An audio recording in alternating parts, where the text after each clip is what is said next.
You may not know this, but I love riding motorcycles. I don't really care what they're powered by, I just love the experience of riding them. Sadly, for various different reasons, I haven't been able to get my hands on many electric motorcycles to review over the last couple of years. In fact, the last electric motorcycle that I reviewed properly was the 2014 Zero S.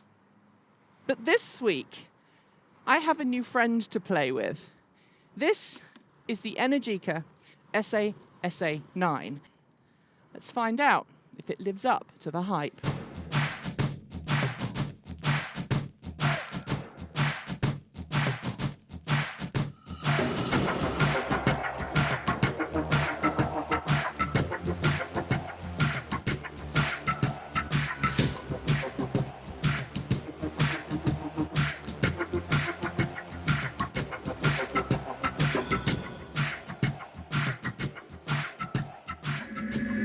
So this is the Energica Esse Esse 9. It's one of 3 motorbikes that you can buy from the Energica family.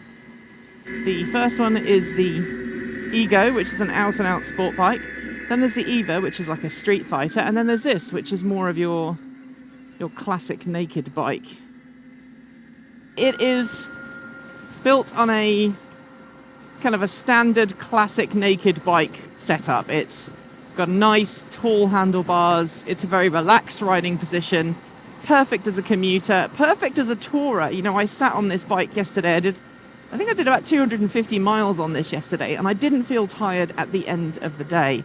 So it's a bike that you can go and ride for a very long period of time, provided you've got access to rapid charging stations. And I'm going to come to that in a minute. The Energica Esse Esse 9 has 80 kilowatts, which is not problematic at all. I mean, if you think about it, 80 kilowatts is what the original Nissan Leaf had as its standard motor. And this has 80 kilowatts peak and 80 kilowatts continuous. So it's, you know, you can sit at the high end of the motor demand. Of course, you never will because you're not constantly accelerating or climbing hills. But it does mean that this motor doesn't really overheat. I've not seen any examples of that in the time I've had it. Admittedly, I've only had it a few days. But so far, it's behaved itself very, very well. The Energica Esse Esse 9 is actually the cheapest Energica you can buy at like $20,900 and some dollars. So let's call it $21,000, give or take. It's not a cheap bike. And for that, you'll get kind of 94 miles of range on the combined cycle. The battery pack is moderately sized. It's not quite as big as the battery pack on the Zero, but the thing to note about motorcycles is that their range tests are nowhere near as strict as car range tests. And the other thing to bear in mind is that motorcycles have the aerodynamic qualities of a brick when the big blob on top of them is travelling along at speeds in excess of 50 miles an hour, which is your standard motorcycle riding speed. I mean, like, I don't know many motorcyclists who are happy to sit below 60 or 70 on the freeway. And if you want to go a long distance on the Energica Esse Esse 9, you need to be really careful with your right hand, with your throttle. I rode this yesterday all the way up to Olympia to see Cape Morton Elliott. It was a lovely experience, a lovely day. And I had a bit of range anxiety as soon as I got on the motorway, because around town, this is ideal. I mean, it's fast, it's nippy, it handles really well.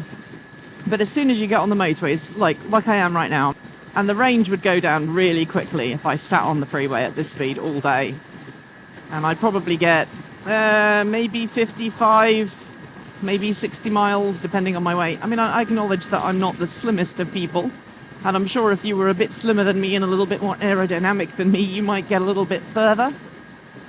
And maybe that's one of the advantages over buying the Ava 107 versus the Esse Esse 9, because you're more like this in the handlebars. But nevertheless, as long as you don't mind stopping and finding a DC quick charger all the time, then you can road trip on this bike very, very easily. So, Nikki, I hear you ask, why is the Energica Esse Esse 9 worth $21,000? This is a premium electric motorcycle. Every single component on this motorcycle is premium. from the Brembo brakes through to the forks, which are all fully adjustable, to the handlebars, to the calipers. I mean, everything on this bike is premium. There's carbon fiber everywhere, even the bits you can't see. It's a high-end premium Italian sports bike, and it feels like a high-end premium Italian motorcycle. It also shifts. It really does. It's got stupidly large amounts of power under your right hand, especially if you have it in sport mode, which I do right now. I'm just going to make sure that it's safe behind me, and then I'm just going to give it a quick squirt. Okay, we're doing 60, 70. That's how quickly it takes to accelerate from 60 to 70 while driving along in sport mode on this bike. So it's fast. It has a top speed of 125 miles per hour. The Ego has a top speed of 150. This one is limited to 125 because you would drain it totally flat in a stupidly short period of time. So this is a premium electric motorbike made by a company that wants to be known for premium motorcycles. And I've got to say, there is nothing about this motorcycle that feels compromised. There is nothing about this motorcycle that feels cheap. Well, I say nothing that feels compromised, unless you're talking about the charging, but we'll come on to that in a second.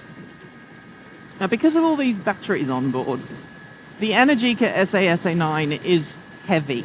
And I mean heavy. This thing weighs 630 pounds. You don't feel it when you're going at speed. I'm doing 60 right now, and I don't feel that I'm on a massively heavy motorcycle. But I tell you what, when you brake in a hurry, you feel the weight. The brakes are very good. They stop you. Obviously, you have the standard dual discs up front. You have your rear, which is disc, and you have the regenerative braking, which you can set to one of 4 different modes, which I'll talk a little bit about in a minute. But when you do slow down, you do feel that this is a big, heavy bike. The other time that you feel this bike is heavy is when you're maneuvering it at low speed. I don't mind admitting, the first day I had this, I dropped it. And I felt really stupid, because you don't want to admit that you've dropped a motorcycle, especially not a review bike that you don't own. Especially not a $21,000 electric review motorcycle, but I dropped it on the first day. Alright, so we talked about the weight. Let's talk about some of the modes that this bike has. This bike has 4 riding modes, and then it has user adjustable regenerative braking. And how you do that is you click the mode button down here with your left index finger, and it shows you a choice of different performance modes. You can have eco, you can have urban, you can have rain, and you can have sport. And if you knock the lever the other way, the mode switch the other way, you have regenerative braking off, low, medium, and high. And for most of the time I've had the bike, I've had it set on medium. And if you're in town, and as long as you keep your eyes ahead and read the road, you can actually slow down just on the throttle. And it's almost like single pedal driving in a car, except it's single hand riding on a bike. I don't know what you'd call that. What would you call single pedal driving on a motorbike? Answers on a postcard, please. So most of the time I've been riding in urban mode. Urban mode is generally the most comfortable mode to ride in if you're commuting. It's fast off the line, but when you get to about 50, 60 miles an hour, 70 miles an hour, it eases off the reaction it gives you when you twist the throttle. If you have it in sport, then basically as soon as you move your right hand, it kicks in and gives you stupid acceleration. I mean, really, really, really fun acceleration, but nothing that you really need when you're doing your daily commute. It's one of those, it could get you into trouble mode. It's a bit like ludicrous mode, to be honest, on the Tesla Model S or Model X. Then you have rain mode. Now, rain mode is a godsend, because obviously with this 80 kilowatt electric motor, there is an awful lot of the torques available as soon as you open your throttle up. And all of those torques have a tendency to make the wheel want to go very, very quickly. Now, if it's a nice dry day and your tyres are warm and everything else, the bike will respond by propelling you forwards at a brisk pace. But if it's a wet day and there's loss of traction, and you open the throttle a bit too quickly, the motorbike will decide to part company with you by going sideways, flinging you off like a bucking bronco and carrying on down its merry way down the street, scraping all of the nice fairing and everything else that you have and creating a very expensive and timely insurance claim for you at some point in the future. And so what Energica have done is they have put a rain mode in, and what rain mode does is it tempers the throttle response at the low end for when it's wet, so that you don't lose traction, so that you and the bike stay friends rather than become enemies. And I used that on Friday evening last week when I was riding home from work. And the bike was very well behaved. It didn't do anything it shouldn't have done. And honestly, that's, I think, a good measure of how good this motorbike is. Is it a motorbike that you can happily ride in the rain and still have a big grin on your face when it's done? Yes. Yes, you can. I came home a little bit wet, but very, very happy to boot. And then we come to eco mode, a mode that is both a curse and a godsend depending on how you look at it. And for me it was a curse because I didn't look and see what eco mode was until I started riding. And then when I was riding, I realized that eco mode basically means we will restrict your speed to just under 60 miles an hour. And it restricts your power output too. And it's designed to make it possible for you to drive longer distances. Now, that's cool, because if you go back to what I said earlier on about me being a very big flat blob on top of a reasonably aerodynamic thing, turning it into nothing more than a big, fast-moving aerodynamic brick, going slower means that you suffer less losses due to drag, which means you can travel a little bit further on a charge rather than running your battery fat. And I kind of feel that it should have a bit like a launch control agreement when you hit the button. Danger, Will Robinson, you are about to drive dog-ass slow. Are you okay with that? And you have to say yes before it goes into that mode. Because I accidentally, while I was filming this review actually, about 20 minutes ago, I was rolling through the modes, showing you all what the modes were, and I accidentally left it in eco mode. And the interesting thing is, the mode change doesn't happen unless you roll off the throttle. You can change modes while you are riding, but in order to engage the new mode, you have to fully release the throttle and then re-engage it. And so I rolled back for some reason, as I'm doing right now, and then I re-engaged the throttle, and I was doing like 65 miles an hour at the time, and the bike was like, no, I'm going to go at 55 or 60 miles an hour. And that was scary, because I'm like, I have a truck bearing down on me from behind, and that's not good.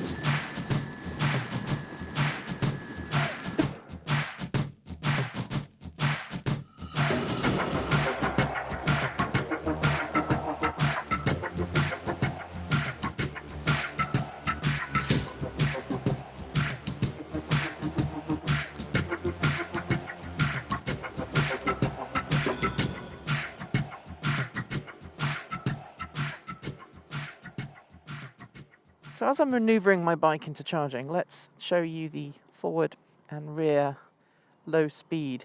This is a button that you can press. You hold this down for a couple of seconds, and it goes into this low speed maneuvering mode, which is very useful because the bike is a beefcake. So once you pulled up your charging station, Red Lion Hotel, Salem, start charge. You soon want to start charging, contacting charger. Now we're going to plug this into the bike, like so. Okay. So I'm plugged in, and then we're going to hit start. And then any second, it'll start charging. There we go. 27 minutes to 80%, and then the last bit, I generally let it charge all the way because it's better for the battery pack, says Energica. So there we go. So let's walk around the bike and we'll talk about some of the features of the bike while this is charging. So as you can see, it's a really good looking bike. It's classic Italian design. It's even got the proud made in Modena sticker on it because that's where it's made, Modena, Italy. Lovely exposed metalwork here for the frame. All of the Energica range have this same really beautiful frame. The chain drive, which you might think would make the bike super noisy, but actually gives you just the right amount of feedback to let you know how fast you're going. Classic Brembo brakes, front and back. And here you've got this lovely exposed frame where you can see exactly what's going on. Obviously the motor is just here. It's nice and toasty warm because I've been riding. This is the battery pack up here. And under the seat you get the standard charger. This little inlet port here is where the standard 110 or 240 charger goes. And this is the biggest Achilles heel of this motorbike, other than price. It's a phenomenal riding motorbike. Yes, it's heavy, but when you're moving, it doesn't feel heavy.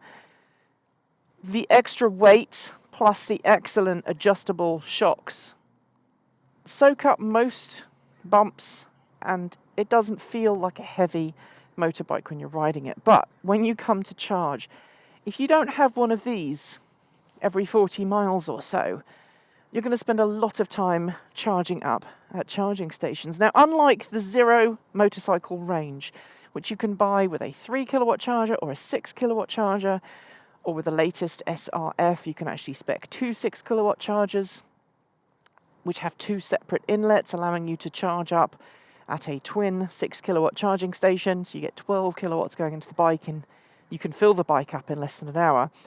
This has a DC quick charge, which does fill the bike up from empty to 100% full in about 30 to 40 minutes, depending on the temperature and depending on how empty you are when you arrive.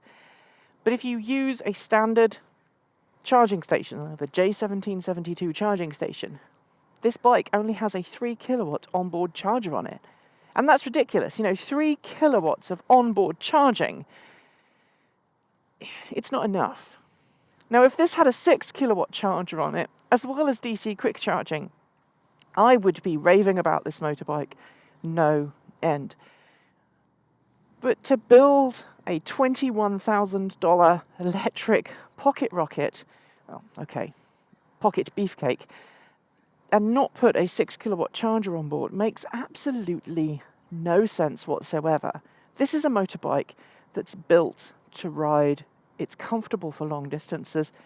It's totally capable on the open road. You are not going to feel vulnerable at any point riding this thing. It's great on twisty roads, as I'll show you in a bit. But that 3 kilowatt charger lets this bike down. Yesterday I rode from my home in Portland, Oregon to go and see Kate Elliott and her partner.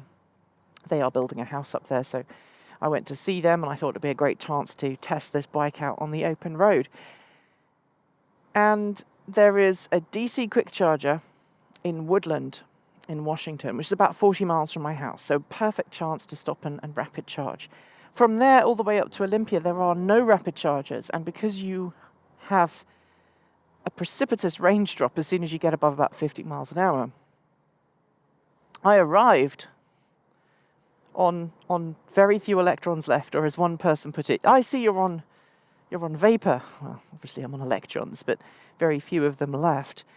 And I ended up waiting for 3.5 hours for this bike to recharge on a 3 kilowatt charger, which meant that what should have been a 6-hour round trip with 2 hours to see my friends in the middle turned into a 12-hour marathon. And then I enjoyed it. Whenever I get a chance to ride a motorbike, I enjoy it. But with 6 kilowatt charger, I would have been able to have stopped for an hour and a half, and then hit the road again. And an hour is long enough to grab some food at Denny's or wherever you happen to be going, sit in a nice coffee shop for an hour and have a cup of coffee and read the newspaper. That's acceptable. 3.5 hours, not so much. So one of the things that I find frustrating about this bike is the fact that the mode and the indicators are right above each other, and they're both operated by the thumb. And I gotta admit, sometimes I hit the wrong button by mistake, which is not good. But I mean, the same is true really for any other bike, and at least it doesn't have that stupid indicator thing that BMWs have. I hate that so much. If you don't know, if you're not a biker, BMW has controls for the indicators on both handlebars. So your left-hand indicator is on your left-hand handlebar and your right-hand indicator is on your right-hand handlebar, and you operate them with your different thumbs. Now, the standard motorbike indicator is operated by your left thumb, and you slide it left to go left, you slide it right to go right, and you press it in to cancel it.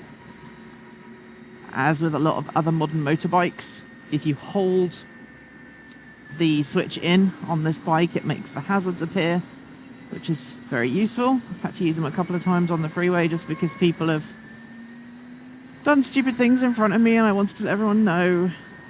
When the guy from Energica dropped this off, he said to me, look, there's a really nice dead zone in the throttle where, you know, you can just sit and coast. And I gotta admit, that's exactly what I'm feeling on this right now. It's just a really nice coasty modey thing. When you've got a nice new bit of road like we've got here. It's so sweet just to sit in the middle of the road, enjoy the sun, enjoy the breeze, just ride along. Now we're off the freeway, we've got a nice charge in the battery. I guess it's a good chance for me to tell you what I really think about it. The Energica Esse Esse 9 is the first electric motorcycle that I have ever ridden in which I haven't been reminded at every turn that I'm riding an electric motorbike. You don't need to worry about the performance, you don't need to kind of make any compromises. Ooh, nice gravel. Ugh, I don't like gravel. You don't feel that this bike is compromised in any way, shape or form, because it's not. You know, there's lots of go under my right hand. And obviously that's thanks to that 80 kilowatt electric motor. The handling is impeccable. Sure, it's a heavy bike. But if you've ever ridden a dual sport or anything like that before, you'll be fine with this. And the Energica Esse Esse 9 feels like a high-end, high-performance, premium Italian motorbike that just happens to be electric. I'm going a bit gingerly around these corners because there's a lot of gravel on this road. Just thrown about, you know, just gravel wherever you want it. Gravel and motorbikes don't mix, especially when you're trying to go sideways. It is criminal that this motorbike, as expensive as it is, as high performance as it is, as awesome as it is, does not have a 6 kilowatt charger on board. It just has a 3 kilowatt charger on board, and that makes absolutely no freaking sense whatsoever. Because 3 kilowatts from empty to full on a 3 kilowatt charger is about 3.5 hours.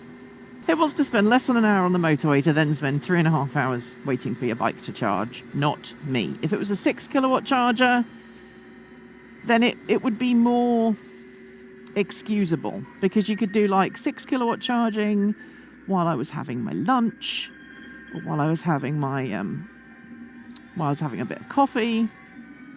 If every major route that I wanted to ride had DC quick chargers every 50 or 60 miles, I would buy one of these if I had the money for it. Because it's fast, it's fun, it's a zero emission electric motorbike. It works incredibly well. But I can't justify buying something that is so awesome to ride that takes 3.5 hours to charge. I'm sorry, I can't. Should you ride one? Should you try one out? Absolutely. If you're a biker and you want to see what the future of electric motorcycles looks like in terms of performance and handling, you should try one of these. But please, tell Energica what I'm going to tell them, which is give us a 6 kilowatt charger, give us better charging. You know, Zero's figured out a way of giving 12 kilowatt charging on a motorbike from 2 standard J1772 charging stations. Why haven't Energica? Thanks for watching. As usual, don't forget to like, comment and subscribe. Support us using the links below. And if you want to buy something from our shop, please do consider it, because we love hearing all of you buying our t-shirts and telling us about all the fun things you're going to be doing wearing our t-shirts. I'll be back soon with more content, but until then, I'm Nikki Gordon Bloomfield. Keep evolving.